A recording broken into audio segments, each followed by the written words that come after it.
नमस्कार, मैं हूं प्राची शर्मा और आप मेरे साथ देख रहे हैं द खटक का स्पेशल एपिसोड। दोस्तों, आपने अक्सर सुना होगा महाभारत के बारे में, जहां एक ही परिवार के दो लोग अपने राजनीतिक धर्म को निभाने के लिए आमने सामने हो गए थे। पर क्या आप जानते हैं, ऐसी ही कुछ कहानी है राजस्थान के एक दिग्गज नेता की। आज इस खास मौके पर जब उनकी जयंती है, मैं ये खबर आप सबके सामने रखने जा रही हूँ। तो चलिए शुरुआत करते हैं राजस्थान के उस दिग्गज नेता की कहानी जिसने महाभारत की तरह ही नागौर को राजस्थान का इंद्रप्रस्थ बना दिया। आज 24 अगस्त को राजस्थान के दिग्गज नेता और पूर्व केंद्रीय मंत्री रामनिवास मिर्धा का जन्म हुआ।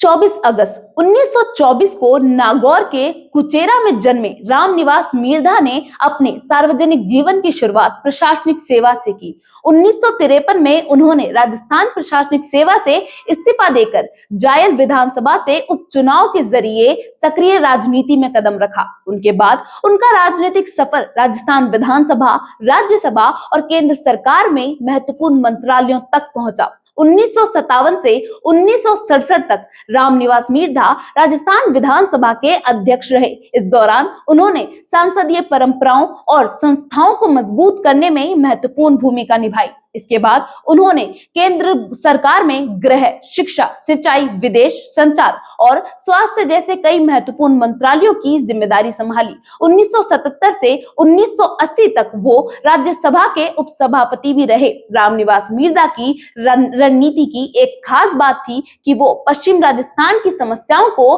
केवल क्षेत्रीय मुद्दा नहीं मानते थे, बल्कि उन्हें राष्ट्रीय विकास और सुरक्षा से जोड़कर देखते थे। सिंचाई, सड़क और राजस्थान नहर जैसी परियोजनाओं को लेकर उनकी सोच दूरदर्शी थी। उनका मानना था कि इन परियोजनाओं से न केवल विकास होगा, बल्कि सीमावर्ती क्षेत्रों में आबादी और आर्थिक गतिविधियों को भी मजबूताई मिलेगी। उनके राजनीतिक जीवन में एक ऐसा चुनाव भी आया जब रिश्ते में चाचा लगने वाले दिग्गज नेता नाथूराम मिर्धा के खिलाफ उन्हें चुनाव लड़ना पड़ा। पार्टी के निर्देश पर रामनिवास मिर्धा ने नागौर लोकसभा सीट से चुनाव लड़ा और करीब 48,000 वोटों से जीत हासिल की। इसके बावजूद दोनों के रिश्ते में कटुता नहीं आई। यह उनकी राजनीतिक परिपक्वता और व्यक्तिगत संबंधों की अलग मिसाल बन जाती है। रामनिवास मिर्धा जी को एक स्टेटसमैन नेता के रूप में याद किया जाता है। प्रशासनिक समझ, सांसदीय मर्यादा और जनसेवा के प्रति उनका समर्पण उनकी रणनीति की पहचान रहा। आज उनकी जयंती पर उन्हें नमन करते हुए यही कहा जा सकता है कि रामनिवास मिर्धा की विरासत केवल उनकी राजनीतिक पदों में नहीं,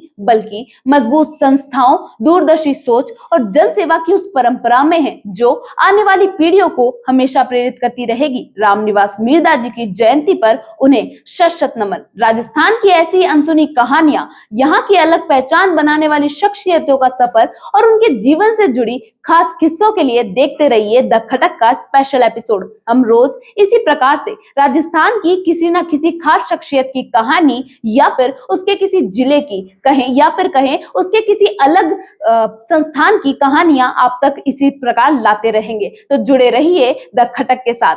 अब मुझे विदा दीजिए, मिलते हैं द खटक के इसी प्रकार के एक अगले स्पेशल एपिसोड में। धन्यवाद।